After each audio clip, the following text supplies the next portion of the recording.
Evil டாக்டரை அவ்வளோ கோவமா திரும்ப திரும்ப திரும்ப திரும்ப அடித்து அவன் பயங்கரமாக கொன்று முடிச்சிட்டான். ஆனால் இருந்தாலும் அவனுக்கு அந்த ஆத்திரம் அடங்கவே இல்லை அவன் பண்ணதுக்கு. சரின்னு சொல்லிட்டு அவனோட பாடி அங்கே போட்டு தன்னோட சிட்டியை நோக்கி போயிட்டு இருந்தான் நம்மளோட ஹீரோ.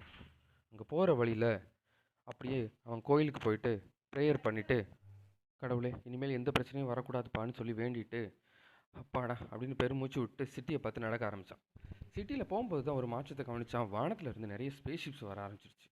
சடனாக அந்த ஸ்பேஸஸ் எல்லாமே லேண்ட் ஆகி அவங்ககிட்ட ஆர்கியூ பண்ண ஆரம்பிச்சிது. இந்த உலகத்தில் இருக்க எல்லாருமே எங்களுக்கு சேவை பண்ண பிறந்தவங்க அப்படின்னு சொல்லிச்சு. நம்ம ஹீரோவும் அவங்கக்கிட்ட விடாமல் ஆர்கியூ பண்ணான், நீங்கள் இந்த கிரகத்தை விட்டு வெளியே போகணும்னு சொல்லிட்டு. ஆனால் அது கேட்கவே இல்லை. ஏன்னா அதுக்கு வந்ததுக்கான நோக்கமே வேறு, உணவுக்காக மனிதனோட மூளையை சாப்பிட்றது. திடீர்னு நம்ம ஹீரோவை தன்னோட பாய்சனஸ் கேஸ்னால் அட்டாக் பண்ணி அன்கான்சியஸ் ஆக்கிடுச்சு அந்த லிசார்ட் மேன். அந்த கேஸ் வந்து மனுஷங்க மேலே பட்டுச்சு அப்படின்னா கிட்டத்தட்ட ஒரு 1 மந்த்துக்கு மேலே வந்து நம்ம அன்கான்சியஸாக தான் இருப்போம்.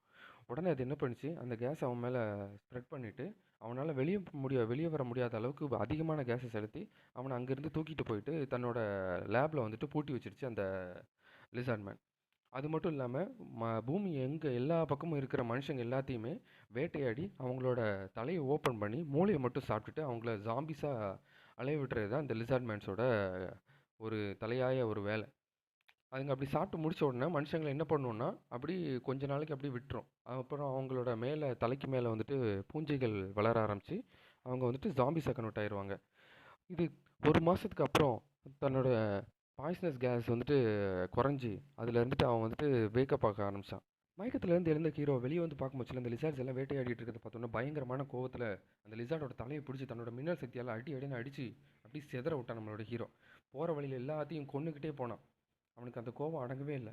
ஆனால் வெளியே வந்து அவனை வந்துட்டு எல்லா லிசார்ட்ஸையும் அடித்து கொன்னுட்டு அங்கேருந்து வெளியே வரும்போது ஜாம்பிஸ் எல்லாம் முன்னாடி வருது. ஆனால் இவனை மட்டும் அட்டாக் பண்ணல. இவனோட மின்னல் சக்தினால அதுக்கு இவனோட ஸ்மெல்லு தெரில.